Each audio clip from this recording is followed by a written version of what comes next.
Welcome back, Bears fans, to another episode of the Bears Brothers Postgame Show. This is our Week 10 edition of the 2016 season as the Bears fell to the Tampa Bay Buccaneers 36-10 in a game in really which the Bears just started off flat, weren't able to come back. A lot of penalties, a lot of turnovers, a lot of injuries, and the Bears just were unable to overcome it. We're going to break down all these turnovers and injuries as we go throughout this game, so really no need for me to dive into it right now. So I'm your host, Will DeWitt, and tonight I am accompanied by my two Bears brothers, Brandon Hazlett and Nicholas Moriano. Gentlemen, that was a tough loss to watch. How are you guys doing despite the fact? Despite the fact, I'm doing pretty good. That's nice. Nick? Yesterday, I came off of a upset win. Iowa beat Michigan, and I was really happy. And now, not so much. So, understandably so. And if you're seeing, Nick is wearing a number 54 Brian Urlacher jersey, which is special to us today because today is our 54th episode of the Bears Brothers since we started last season. It's pretty cool to see that we're already at number 54. The number keeps going up rapidly. And also tonight, we are pleased to have on our special guest for today's episode, Zach Pearson, who covers the Bears for BearReport.com. Zach, nice to have you on the show. Sorry that you're having some technical difficulties, but if you're there, how's it going? It's going pretty good, guys. Outside of that game, life is pretty good, but that was just brutal to watch. And I'm sorry I can't join you guys on video. I have no idea what's going on. So exactly. That's no big deal. Like I said, right before we went live, it just seems like the day we're going through. Just so many weird things happening. But guys, let's go ahead and get into this game. But before we do, I want to urge you all to subscribe to our YouTube channel as you will receive a notification each and every time that we go live. So let's go ahead and enter the first quarter of our show, which consists of our opening segments and our most valuable Bears. And let's start like we always do, and that's going to have to be with my monster moment, which is very hard to choose in this game. So I'm just going to have to say it's going to have to be the HJQ interception in the first half, because the monster moment, the whole idea behind it is to find a moment that reminds us of the Bears returning to that monster of the midway form. Those plays were very few and far in between today, and that's why that HJQ interception, which, this Bears defense has been lacking creating turnovers, that was nice to see, and that's why that's going to be my monster moment. But, Brandon, let's kick it over to you. What's your stat of the game? If you were to take a guess, what do you think my stat's going to be? Oh, I'm going to say it's the turnovers. You are correct. 4 turnovers, 3 of them from my favorite quarterback, Jay Cutler, and 1 from the rookie, Jordan Howard. Can't fault Jordan Howard. I don't think he's had a turnover yet this year. It just kind of was the day that they're having. So that's my stat of the game is the 4 turnovers. I don't know what else to add to that. No, I understand there. But, yeah, you can kind of knock Jordan on that fumble a bit. We'll get to that later on, though. But, this week, guys, Pernell McPhee said that the Bears need to, they need to play pissed. And that said, let's hear from a pissed-off Nick, who's going to go ahead and dive into his Nick's knock today. Yeah, my knock is the killer instinct is non-existent for the Bears. They had a huge opportunity being healthy, coming off a bye, and close the deficit in the NFC North. But the coaches, the players, and they didn't show the organization, the fans, or themselves that they can overcome, and beat a Bucs team that was mediocre at best, terrible on defense, mediocre on offense. And they just could not do anything today. Offensively, the Bears were absolutely terrible. And then defensively, they gave up. We see every time they bend, don't break. They eventually broke because the offense couldn't do anything. But there's no killer instinct on this team. From the coaches to the players, the whole organization, this is a win that should have happened, and they just fell flat today. Just absolutely, just so disappointing. No, disappointing indeed. Let's head over to Zach. And Zach, do you have some sort of opening thoughts? And you and I, we kind of bond over our shared love of The Simpsons. So if you have maybe like a moment that made you go, "Doh," that might be good today. That moment was when Chris Conte picked off Jay Cutler and returned it for a pick six. It just had to be the former Bear, Chris Conte, who I've never seen make a play like that. And, overall, it was just bad. Like you guys were saying, coming out of the bye week, they had a nice performance against the Vikings, and a lot of these games are winnable left. But now you have to look and think, how bad is this team? Is it just being poorly coached? Is the talent not there? Undisciplined? There's a lot going through my mind, especially after this game. No, exactly. And, like you said, of course, Conte's first pick of the year had to be against us, had to be against Jay Cutler. And, of course, that had to be his first career pick six. So it's just, from that moment on, we should have known this game was just going to go south because he must have watched the preview show because we said that we'd love Jay to burn him, and he got the last laugh. Yeah, he did. And I even tweeted something right before the game about the same exact thing, just kind of reiterating the fact. And yeah, I jinxed it, guys. I jinxed it, and I do apologize. But let's go ahead and give our most valuable Bears, our MVBs of the game. And Zach, since you're a guest, I'm going to give you the pleasure of going first because I think you're going to say the one that we're all wanting to say. I might surprise you. I'm going to say it's Leonard Floyd, and I'm going to tell you why. Because I was one of the guys that I didn't like the pick at first. I thought, why trade up to grab a guy like this when there's other talent on the board? And I actually wanted Vernon Hargreaves, the quarterback who plays for Tampa Bay. Yep. But, I mean, Floyd has impressed me, and today he had another sack. He was pretty good in coverage from what I saw. I'm going to go with him today. No, he was. You know, he finished with a sack and a half. He did drop back in coverage. And more than that, too, Floyd, I'm going to go ahead and go on record and say he also is my most valuable Bear today. I thought he did a lot of things, both against the run and against the pass. And it's kind of cool to see how he can affect the passing game, not just with pass rush, but like you said, Zach, you know, dropping back in coverage. And he's proving to be a very valuable player in more ways than one. But he's continue to develop each and every week. And I think we saw him grow even throughout this game as it progressed. But Brandon, how about you? Who's your most valuable Bear today? My most valuable Bear is going to be Akeem Hicks. He only had 3 tackles for the day, one of them for a loss. But I like to see the monster in him talking smack to Jameis Winston early in the game when, like, you could still do that before we were getting blown out. Like, that tells me there's still passion and heart in the defense, which I think, frankly, is the best side of the ball right now. They gave up, well, they didn't give up all 36 points, but they were out there for so long you couldn't help but give up some of those points. But I love that he's going out there and trying to give it everything that he's got. And talking smack to the quarterback, I think, is one way to definitely show that he's still got some heart and some faith in the defense and the team as well. I like it. I like it a lot. Nick, how about you? Who's your MVB? Zach and Will, I'll join you with Leonard Floyd. Zach, just like you, I also thought that the Bears should have gotten Vernon Hargreaves, but, you know, I'm good with Leonard Floyd. He's progressed each and every week, and he's showing that he's very active. He's can either drop back in coverage, like you guys said, or go after the quarterback. But I like what he's doing. I just bought his jersey, so it's going to come in soon.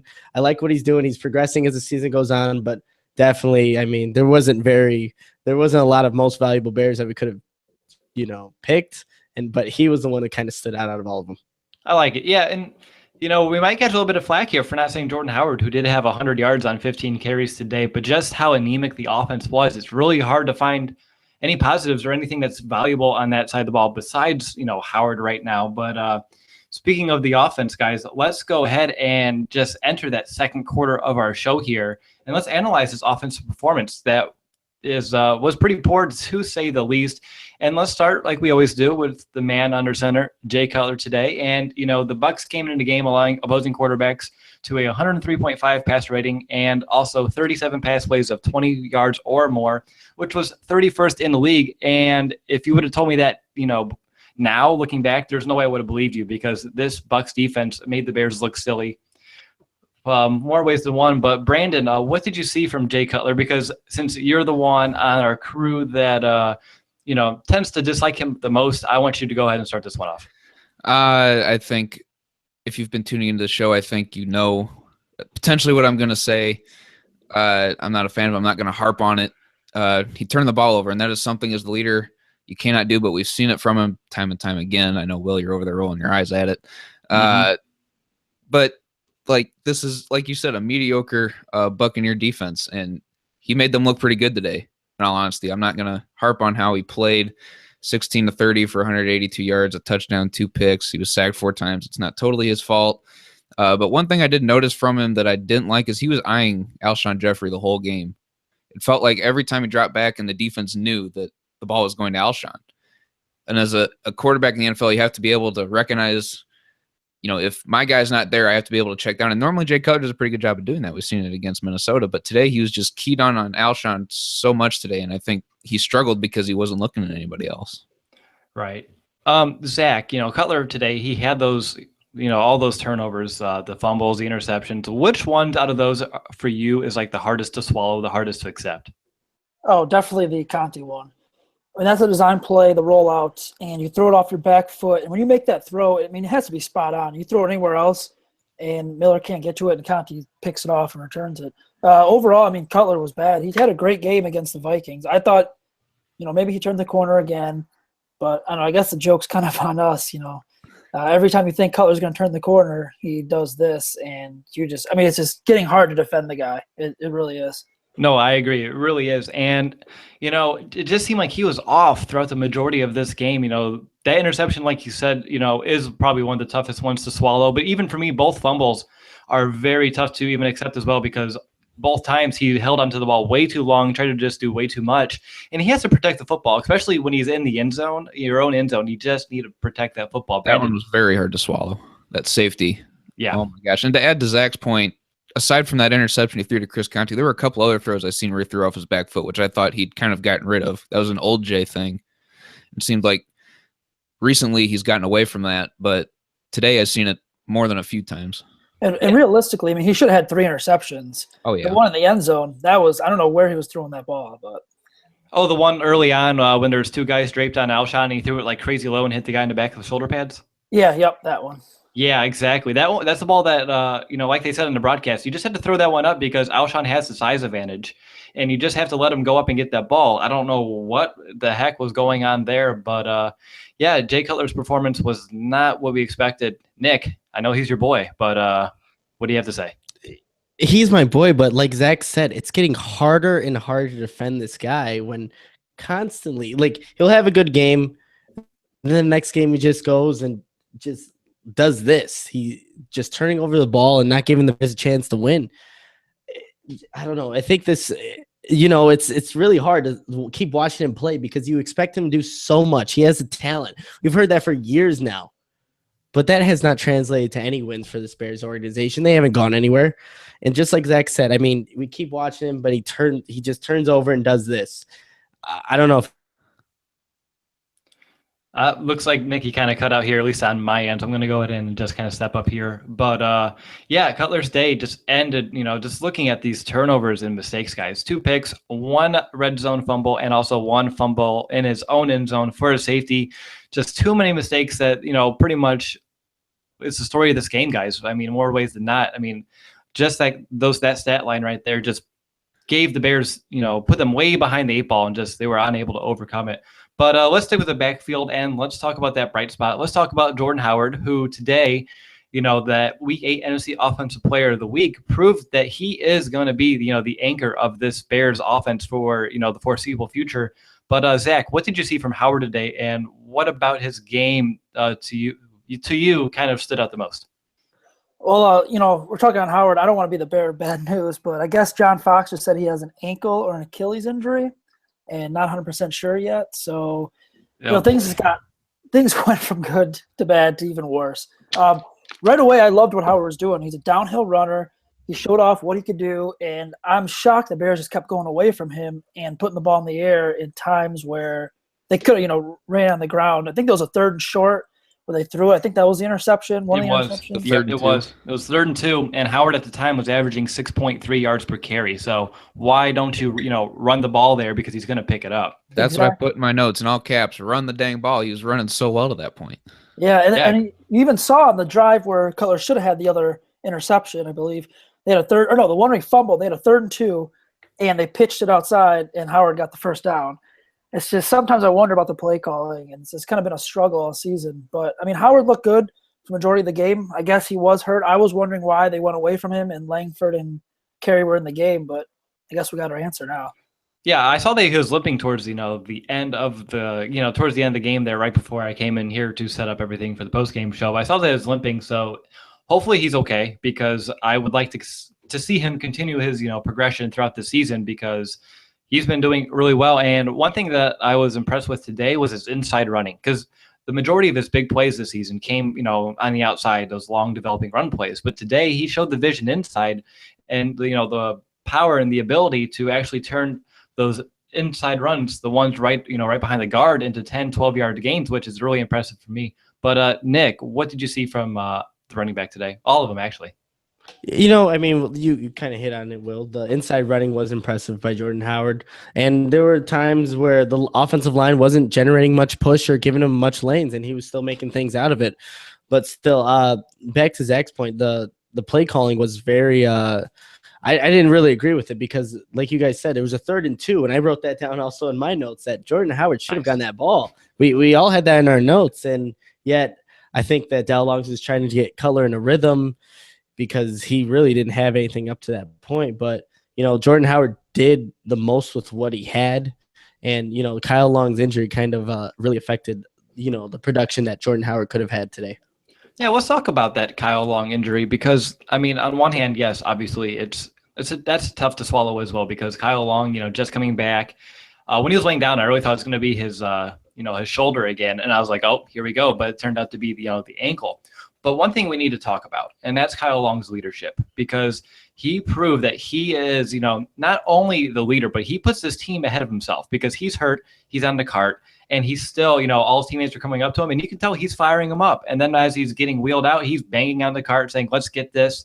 I mean, obviously, Jay kind of messed that up with the fumble, but just the leadership by Kyle Long on, despite the injury and also coming back to sit on the sidelines, it's just something that we should take note of because I believe that he's going to become, if he's not already, the top leader of that Bears offense. But do you guys have any other insight on that? Kyle Long's leadership, because to me that was one of the, I don't want to say a bright spot because it wasn't game related, but also it's something that I'm taking away from this game.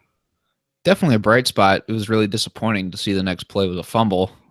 I'm sure when Massey went into the locker room with his concussion and said, "Oh, Jay fumbled after you left," like that's got to be heartbreaking.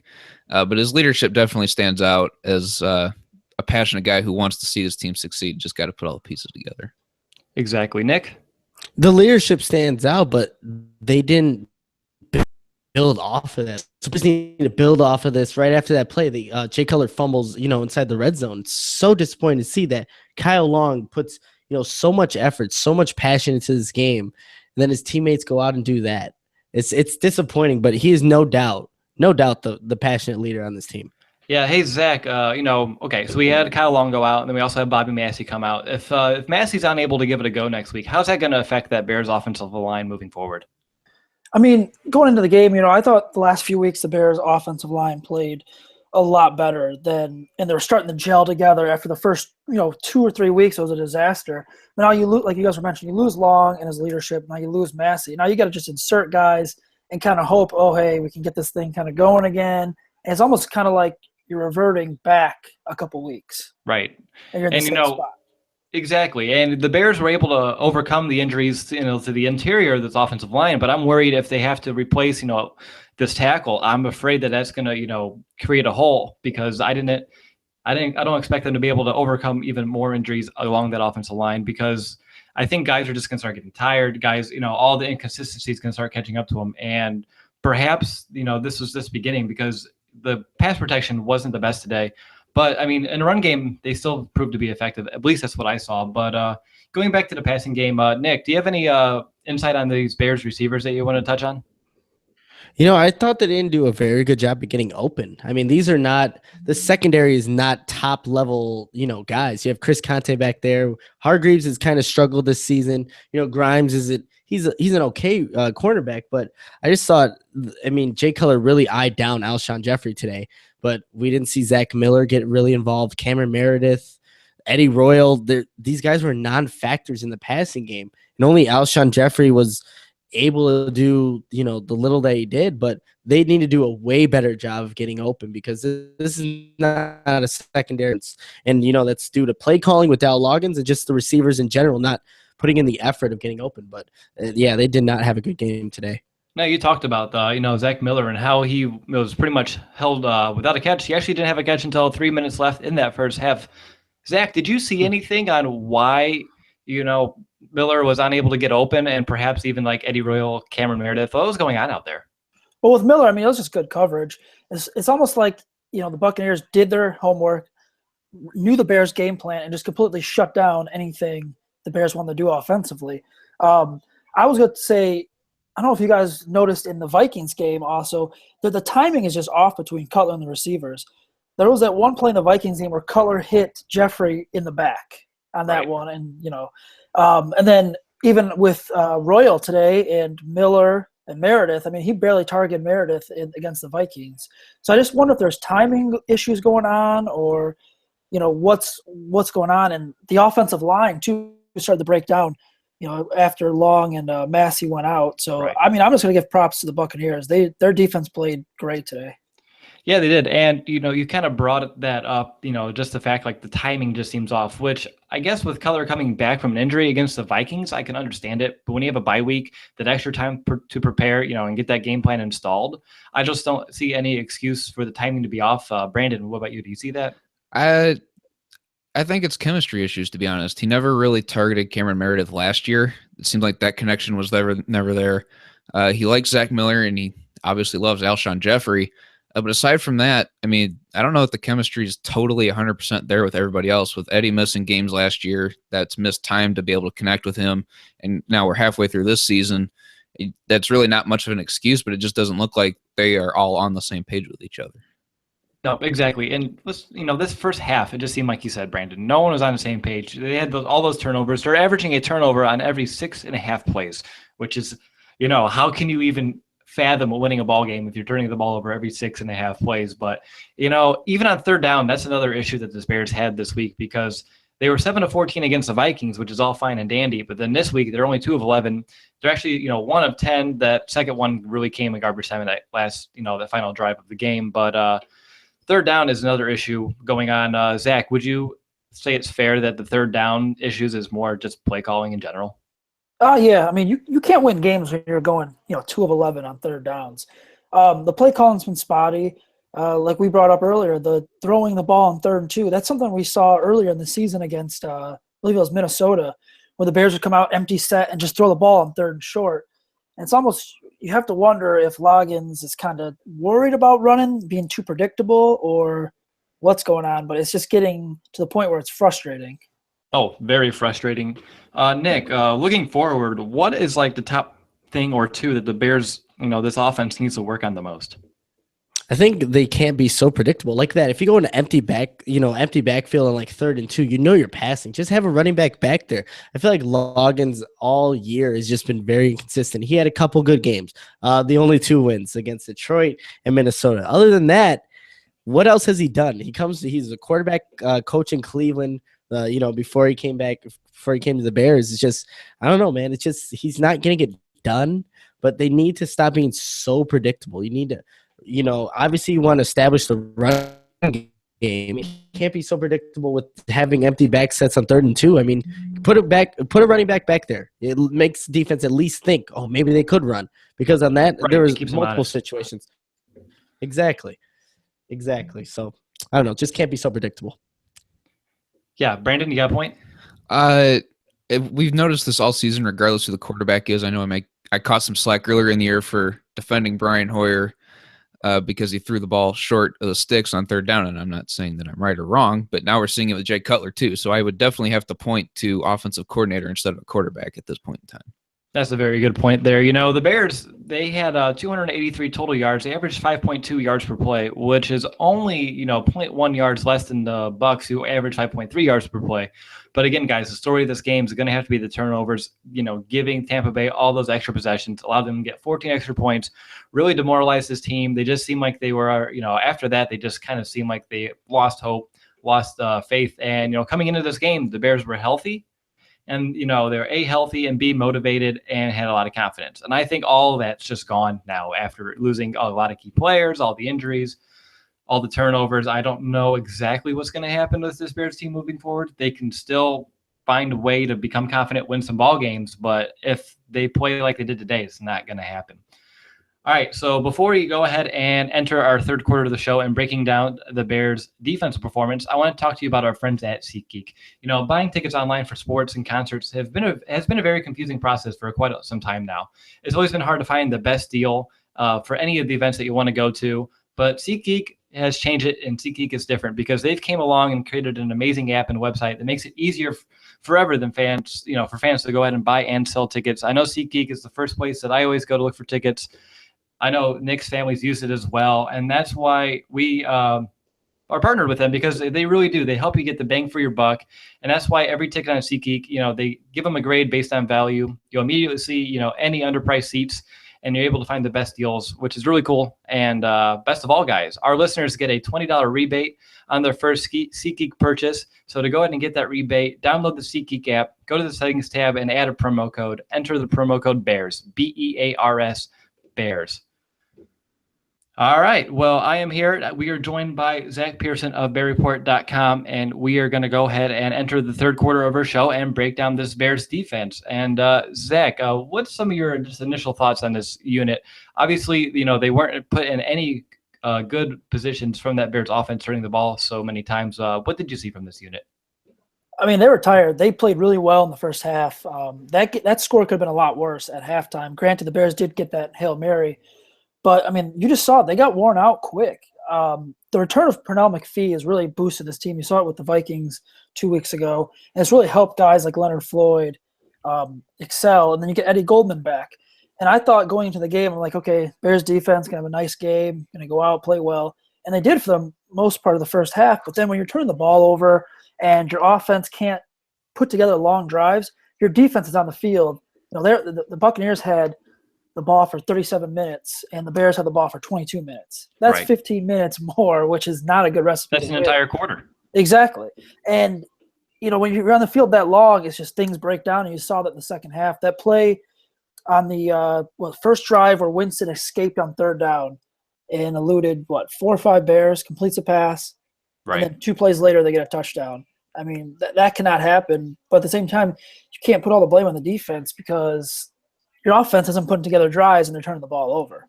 Exactly. I think the longest drive that the Bears had in that third quarter was like 1 minute and 48 seconds. And when you can do that, when you can't sustain a drive that's say even 3 minutes, 4 minutes, the defense is, they have no time to catch their breath. And on top of that, they have no time to make adjustments because they have no time to sit there, think about what just happened, analyze it, the coach, make those appropriate adjustments. And that's what makes it very tough. But Brandon, what did you see from the defense? Any standouts? We already talked on Leonard Floyd, but if you have any more, feel free. Yeah, we talked about Leonard Floyd already. Danny Trevathan led the team in tackles with 13, followed by Darrell Freeman. So the front seven still the strongest unit of the defense. Just adding on to the time of possession point, it is very hard to play solid defense when you're on the field for 37 minutes. So I think they did kind of the best they could. This is definitely, in my opinion, the best side of the ball. I don't even think special teams qualifies to be in that discussion. So defense, I have to give to be the best side of the ball for the Bears right now. And I think they did the best they could with what they had. Jameis Winston's just an elusive quarterback. We've seen him. I thought for sure they'd get him on the safety when he ran all the way back to his end zone and completed that pass like Zach just talked about. But it's just hard to play a full, complete game on defense when you're on the field for nearly 40 minutes. Right. That play, it stunk. I mean, we can be honest. That play stunk. I mean, we thought we were going to get the sack there, but I did like the design of that play. And, Floyd came in with a head full of steam, and he was just unable to wrap up Winston, which those are things that he's going to learn. There's a couple times today where you just kind of miss some tackles in the backfield, but he's there. And that's half the battle. So he's going to, once he's able to just take that next step, he's going to just be even that much better. And I'm just excited to watch that happen. The thing about that play, I just want to bring up really quick. Go ahead. You're good. I mean, that game, it's still 17-10 at that point. You get them off the field, your offense gets the ball, you don't know what happens. Things can turn around like that for the offense. I mean, that play is a lot bigger than what I think a lot of people are you're not realizing. No, that's a very good point because the game was still, like you just said, Zach, definitely in reach, and that led to the touchdown, and then that's probably when the Bears kind of just rolled over a little bit there. But Nick, looking at this defense, what are a couple bright spots that you were looking at, if you have any? Well, I mean, I saw the pass rush. I mean, it was there. The front seven did do its jobs at times. I mean, of course, the first play in the third quarter, or that possession, obviously wasn't one of them, but they did get a pretty good pass rush. I was seeing Jameis Winston having to run around there, but I mean, this Bears team is asking so much from this Bears defense. We already talked about the time of possession and the 15-minute differential that was there. When you have that much time difference, it's just going to wear out this defense. But I saw the pass rush, which we thought at the beginning of the season was going to be the strong point of this team, and it's turning out to be that. But when you ask the defense to do so much with the offense not generating any long drives, it eventually wears on, obviously. Yeah, and here's a good stat. We talked about how the Bears defense early on did really well, and they just kind of worn out as the game went on. They did not allow a play in their own territory until 9 minutes left in that second quarter. And that's with the turnovers, and that's a big thing that we should definitely look at, because that's when they're still they have some energies and some momentum, and they didn't allow a play in their own territory for a good like 21 minutes, which is pretty good to see there. But another thing that I was fond of today, guys, were just how the edge rushers are doing a good job at setting the other person up. McPhee, Young, Floyd, all of them complement one another. I think that's pretty cool. And when they do that, they really got Winston off his spot and really forced him to move around when he didn't want to, put him into some bad positions, and that's what I enjoyed. Zach, did you see anything like with those edge rushers, how they were able to set each other up? Yeah, I mean, I thought they played really well. The one thing I think, like I mentioned earlier, with McPhee back, it's going to help a lot on that defense, and it's showing. I mean, early on in the game, they got to Winston, and they had a couple sacks. Floyd had the 1.5. I think McPhee got in on one later in the game. But, I mean, they're flying off the edge. They're exploding, and I think it's just kind of, just okay, McPhee's back, we're fired up, we're hungry. I mean, they did their job in the game, so I can't really put any blame on them. Exactly. And, something that I was excited for until I saw some yellow laundry on the field, Adrian Amos, guys. He came up with a play, it was negated, but we've been waiting a long time to see him get that first interception. So we're still waiting, but it was nice to see.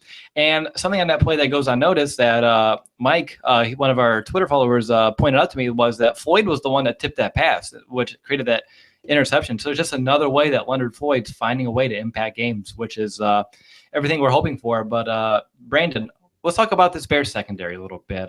What's some of your insights here? I know Tracy Porter had a very good first half. Tracy Porter had a very good first half. I was very impressed that they held Mike Evans to 4 receptions. I don't think he had any in the first half, if I'm correct. He didn't have a catch or a target in the first half. Exactly. So I thought they did a very good job at locking him down. But I was kind of disappointed. I guess it's not so much a secondary issue. I don't know who the linebacker is that's supposed to cover Cameron Brate, but he had a day today. He had 7 receptions for 84 yards, caught everything thrown his way. I don't know if that was Trevathan or Freeman or if that's supposed to be somebody else. I know on the one touchdown that he caught, they were playing really soft coverage. Amos was probably 2-3 yards behind him, and that essentially left him wide open for any quarterback to make that pass in the end zone. So I was kind of disappointed on that, because in the preview we talked about how they should be able to just lock him down. Didn't happen today. LeBlanc was the other one, or the one guy that I'm going to knock on hard. He left a couple guys wide open today, and it's just so hard to watch.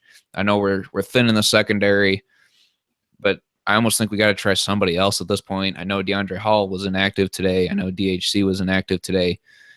But we need at least one of those two guys to come back to relieve LeBlanc, because he's played well in some games, but today was not one of them, and I think they need to kind of put someone else there just to create another spark. I mean, when you're 2-7, you have to try something, right? Exactly. What about you, Zach? What kind of insight do you have in this Bears secondary? They didn't play terrible, but they didn't play great. Yeah, I mean, you saw LeBlanc. He really hasn't showed me anything at all that makes me think he should be on this roster. I mean, they were missing Hall. They're missing Callahan back there. I mean, they struggled. Like, I guess it goes back to just being on the field a lot. But even then, I mean, they weren't great overall. They did. Was it Amos that had the interception? HJQ had the one that counted. Yeah. Yeah. Amos had the one that should have counted, but it was the penalty on Freeman or whatever. Exactly. Yeah. I mean, the secondary, it's kind of funny in a way, because you have Tracy Porter, who follows around the big wide receivers. He did a nice job on Mike Evans today, but then you really don't have another impact player out there in the secondary that can make those plays. And I think you have to look to the draft, free agency. You got to find someone. You can't just keep rolling out LeBlanc all day. No, I agree. Question for you is it's not this game specific, but you talked about getting more of those playmakers in the secondary. Do you still think Kyle Fuller has a chance to become one of those playmakers once he's healthy? I've kind of given up on the whole thought of Kyle Fuller being a playmaker. He hasn't been able to stay healthy. He had those 2 really good games as a rookie right away. And then after that, if you remember, teams were going right at him. And even as a rookie, I mean, granted, he was a rookie. Mistakes happen. He couldn't do anything, and he was bad this rookie year. And then he comes back with the injury this year. I'm going to say his days are probably over in Chicago. So Interesting perspective. I slightly disagree, but I understand where you're coming from because it is hard to, a first round pick just waiting for him to kind of put it all together. And the injuries is another, tough pill to swallow there. But Nick, if we didn't steal anything already, do you have any other insight on the Bears secondary defense as a whole, perhaps? I want to see what Deion Bush can do. I mean, he hasn't been on the field all season. And, at this point, what do the Bears have to lose? Really? I mean, put someone else back at safety. You see the safeties. I mean, Harold Crete, they haven't really created much turnovers. So put in guys that are not playing. You also have Carson, who hasn't seen much of the field this season. They have guys in the secondary that haven't played yet. Might as well put them out there because the Bears. I mean, at this point, what at 2-7? Is that what they are? Here we're now 2-7. 2-7. Might as well. I mean, what do you have to have a couple games left? Obviously, everyone else in the NFC North lost today, but it just doesn't seem like this Bears team is really going anywhere. So might as well try out those guys in the secondary who haven't had a chance this season. All right, Brandon, how about you? Do you have any final thoughts on this Bears defense looking forward? I think hindsight's 20/20 on this one. We talked about Leonard Floyd a little bit already today. There was one play. It was almost an exact replicate of the Jake Cutler interception. It was returned for a pick six that the Bucs ran, except it was to a wide open backup tight end where Leonard Floyd went after Winston instead of maybe dropping back. I don't know if maybe that's what they teach. I don't know. But I guess hindsight's 20/20. I guess go back and cover him looking back at it. But in the moment, I guess you go after the quarterback. I don't know how else to handle that, but I would say that's the one knock on Floyd right now is maybe his coverage a little bit. Yeah, I mean, I can see that. That was a tough play for him. He was put, in a spot there, and he was pretty much a read. If he goes after the quarterback, they have to dump. If he stays back, then Winston could perhaps scramble. So it's tough to read when he's the only guy between him and the wide open guy. You really don't know what to do. So I understand it, but for the most part, I'm not going to downgrade Leonard Floyd for that one play. All right, guys, let's enter this fourth and final quarter of our show, and let's start off with my quick hit on special teams. And hey, Connor Barth, he made a field goal. He's actually starting to be better, which is surprising for at least for me. And his field goal today, guys, was 54 yards, which A, is interesting because I wasn't expecting him to make such a long field goal. B, why didn't they try kicking more field goals with him earlier on in the game when they were starting to get into Bucs territory then, if he was able to make it from that deep? But that 54-yard field goal, I just like the number since it is our 54th episode. I thought that was pretty neat. But another thing real quick that we should probably discuss before we move on totally is going to just have to be let's talk about penalties because they had 9 for 74 yards today, which against the Vikings, they were disciplined. And that was something that, I applauded them for, was being disciplined. But out of those 9 penalties, 1/3 of them, 3 of them allowed Tampa Bay to extend some drives and counted for first downs for him. But Zach, what did you see in terms of penalties? And isn't it weird because this team's so inconsistent each and every week? Either they're one of the least penalized teams of the week or one of the most. They're undisciplined. You can't commit that many penalties after you came off a performance where you had 2 against Minnesota, and then you come back and commit. What did they have to take? 9 for 74 yards. Yeah. Granted, Buccaneers had 9 too, but it's just going back to this. They're undisciplined. You can't make stupid penalties that are going to cost your team field position. I believe before the Minnesota game, I want to say they had at least 10 penalties in the prior 3 games. Yep. So, going to the Minnesota game, you have 2, a season low, and then you follow it up with, this. And they're averaging 8 penalties per game, which is not good. No, it's not. Penalties are really, really bad. Through the year, you see false start on the wide receivers, and it's just holding on the wide receivers on Jeffrey. You got to clean that up. No, you really do. Any receiver ever false starting is just unexcusable because they're not even listening to the snap count. They're literally just watching the ball. They're like a defensive lineman there, watching the ball, waiting for it to snap, and then they start the route. And for Jeffrey to false start, which I'm assuming he might be one of the top wideouts in terms of false starts this season, he definitely needs to clean it up, like you said. But let's talk about real quick. We do have fan poll results of the grades, but before I get to their grades, let's go around the horn and grade this game as a whole. And let's go with you, Brandon, to start off. What are you going to grade this game? F for flat. Oh, that's good. Nick, how about you? I mean, that's a perfect word to start off with. I mean, flat. I mean, there's nothing else that they disappointed. So I'm gonna have to give them an F. All right, Zach, how about you? Can I give them a grade lower than an F? Is there anything like is that Yeah, a that thing? counts. You can do F minus, F minus minus. Yeah, give me F minus minus minus minus. I mean that was the most disappointing game I've watched. I was gonna say back until the early 2000s, but that string of against the Patriots and Packers in 2014 it was. Yeah, This felt just like that. you're right. It does feel like that. You're right. Yeah, it was just F minus minus minus minus. Yeah, it was a Trestman-esque loss, as you would say. It really feels like one of those losses. I mean, the Bears were unable to put it together, and I'm gonna have to agree with you guys. I'm gonna go with F. I won't go with F minus minus minus minus, but I'll go with an F because that was just awful. I mean, from the get-go, it was just the Bears were unable to do much of anything. I think the defense maybe gets like a C plus because of how much they were on the field. So that's why it's not going to be an F minus minus minus. But going back to the Twitter poll, guys, I believe it was 86%. 86% of Bears fans gave it an F minus because I gave that an option today. So not good. Nobody's happy, and rightfully so because one of our newest writers on the team, Ben White, said that Bears fans are one of the best in the world, and go out there on Sunday and earn our enthusiasm. They didn't do that. They did not. All right. Let's end this show off, guys, with our 2-minute warning. And Zach, since you're a guest, I'll let you go ahead and go first. The 2-minute warning is where we kind of wrap up our thoughts on this game and just put them in a season-long perspective and kind of look ahead to what's to come. Okay, so mine. I want to talk a little bit about coaching. That was pitiful to come out of a bye week after a big win against the Vikings. You have 7 of your last 8 games against the NFC, 3 against the division, which you've beaten twice, and hung in that game a little bit in Green Bay. And I thought they'd build some momentum, honestly. I thought the Bears should have won this game. Now, I mean, I don't know where to think. I look at this, and I think John Fox's job is in jeopardy big time. I think the Bears probably should have to clean house. They are 8-17 under Fox after this game, and they've never been over 500. And I want to say I do believe Mark Trestman has a better record in his first 25 games or whatever they're at in that John Fox does. And you remember how much everyone bashes Mark Trestman. Yeah. Rightfully so. But I mean, I think it's time to look at coaching, particular John Fox. This team was not ready. They're not prepared. They're committing penalties. They're undisciplined. And for the love of God, would someone tell the returners to stop bringing the ball? 100%. Right. The 2 special teams mistakes, Royal fielding it inside the 5, and then Deontay Thompson bringing it out multiple times again.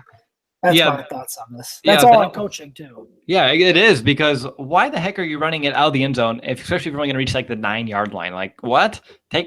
I'll take the 25. Just take a knee, please. But Zach, you hit on a lot of good points there. And, today was a battle of 2 former Lovie Smith teams, and the one where he just was at seemed to be like the better built, the better team overall, which maybe just proves the farther we get away from Lovie Smith, the worse it gets. He's still down the road to Champaign, guys. It's only a bus ride away. I mean, can someone just go pick him up, please? But Brandon, let's go to you. What's your 2-minute warning? Zach, you kind of took everything I wanted to say in my 2-minute warning. Yeah, but that's okay. I'm just going to continue to build off of it. Coaching, they said in the TV broadcast, that John Fox gave him the week off. If you're 2-6, how do you take the bye week off? Like, I understand, sit back, rest, let guys, recover from injuries because we had quite a few of them. But you got to at least have meetings, got to go watch tape. You have got to go do something. I don't know if they were in Hallis Hall at all or not, but when you take the whole week off, they looked like they took a whole week off, and maybe even some extra days coming up to this game because they just did not look very well coached. We said undisciplined. I don't know how you come from, like Zach said, 2 penalties against Minnesota looking really good to having 9. I know I'm just reiterating some of these points, but it does come down to coaching. And I don't know so much that John Fox's job is in jeopardy yet. We'll kind of see how the rest of the season plays out. That may continue to be a developing trend, but I think at least Dowell Loggins' job is in jeopardy, as well as maybe, if anything, I'd like to see Vic Fangio take over the head coaching job. So if John Fox is going to get the boot. Oh, and for me, that's interesting. But for me, it's so tough. Trestman only had 2 years. If you only give Fox 2 years, it's hard to build much of anything. Just giving head coaches 2 years, especially from former regimes. But it's a business, and wins are the the deciding factor. So I can definitely see if the Bears decide to make a move. But Nick, go ahead. What's some of your final thoughts? At this point in the season where the Bears, needed this win, maybe to get, a lot closer to the NFC North, I just don't see the point of really competing at this point because, yes, they are where they were a week ago, but, they're not going to go anywhere, honestly. Develop your young guys, and, I honestly don't think Dow Loggins should be back, but yeah, this team really isn't going anywhere right now with the piece that they have. So Nick, we'll just see how the season plays out. I don't like tanking. I know you said they really shouldn't compete. I don't know if that's the same as tanking, but it's really hard to bring in free agents if you tank. You know what I'm saying? Yeah, no, I completely agree with you, but they're just not going anywhere. Might as well get a higher draft pick. I mean, what if they want to get yeah, no, definitely. I mean, Cutler's not. I doubt Cutler will be here. Because if you're out of that top 5 spot where those top quarterbacks are at, you're going to miss out. And it's not just a quarterback issue too. It's, I think, the whole offense in general. So, yeah, I mean, I think Loggins has to go. I think Howard, obviously we said Howard is a staple piece, but I think we've seen enough of Cutler now. This is a game where he should have capitalized on the opportunity that he had. This would have been a huge win for him too. But at this point of his career, and I know I've backed him up for so long, and it's just welcome to my side. Zach has said, it's just he has these games where he just reverts back to his old self, and I don't know if it's worth. Obviously, I think he's going to be gone, but I mean, what's the point of winning if we're going to get out of that top 5 picks where there's potential quarterbacks that could be a franchise quarterback? I don't know. That's just what I'm thinking, but. All right, you guys give me a lot to think about over these past few minutes, and my mind's been swirling around, so let me try to bring it all together here. All right, first and foremost, you guys told me at the end of the Minnesota game that, I had a really good, 2-minute warning, and part of that was saying that the Bears should not tank no matter what because they want to try to build any momentum moving forward into next year. And it doesn't matter that they lost this game. I mean, it matters that they lost this game, but in terms of momentum for next year, they have plenty of games to build that momentum. And if you're going to continue to be a team with that losing culture, you're not going to change it by getting a new head coach, getting, some free agents coming in, a high draft pick. I'd rather have, a back end top 10 pick with some momentum built than a top 5 pick with an established losing culture and established losing mindset. It's much better. And I trust Ryan Pace completely to find the best guy wherever the pick is at. So I'm not for tanking. I mean, Bears fans still have to pay to go to these games. We're still going to watch these games. I still have to do these post-game shows. So I at least hope they try. And I don't want to see them, going out and just laying a goose egg because they want a good draft pick. That's not what this sport is about. That's not what any sport's about. And that would just be sad if that's what's to come. But I don't think they'll do that. On top of that, I've kind of just hit on the coaching stuff as you guys all did. So I'll let that be. And now I'll just kind of say, hey, we still have plenty of football to go. We didn't lose any ground in the NFC North. There is still time. This team is very confusing, makes you scratch your head, just very inconsistent, which is tough, guys. But there is still a lot of good here if you look through, if you can look in the dark, there are still some shimmers of light. There are still some of these players that are going to be building pieces. And I have to keep going back to the end of last year. At the end of last year, we had pretty much no building blocks on that defense. We now do. We have to do the same for this offense throughout the offseason.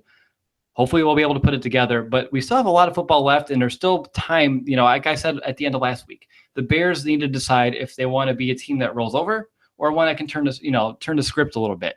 Obviously, this week they proved that they're going to be a team that might just roll over, and if that's the case, that stinks.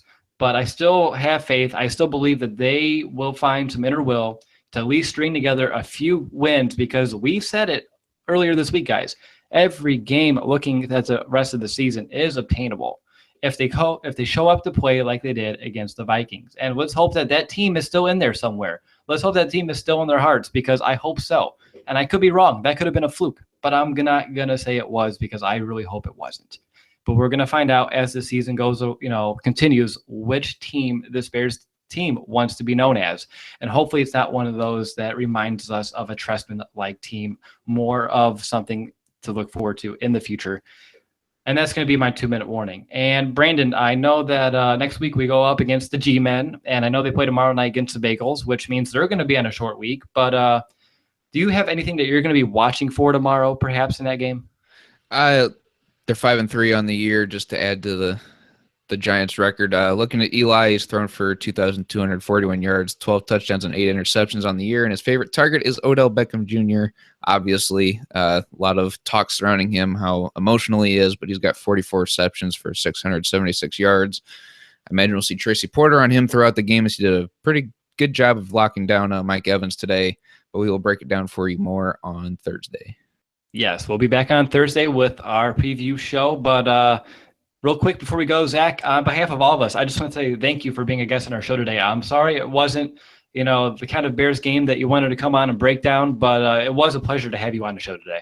Oh, thank you guys for having me. I love doing this. I love your guys' show. Sorry the video didn't work out, but thank you guys for having me. It's okay. You sound great, so it definitely makes up for it. But thanks, everybody, for watching live, or if you're watching the replay. And, of course, if you're listening on the podcast, we appreciate you just as much. But, yeah, guys, the Bears were unable to put this one together. It was a disappointing loss, to say the least. And the Bears, lost 36-10 in a game in which turnovers were the deciding factor. All right, so I'm your host, Will DeWitt, for my co-hosts, Brandon and Nick. We're going to see you on Thursday for our game preview. Hopefully we can be in a little bit of better moods by then, but we will find out then. Keep your head up. I know it's tough, and bear down, Chicago.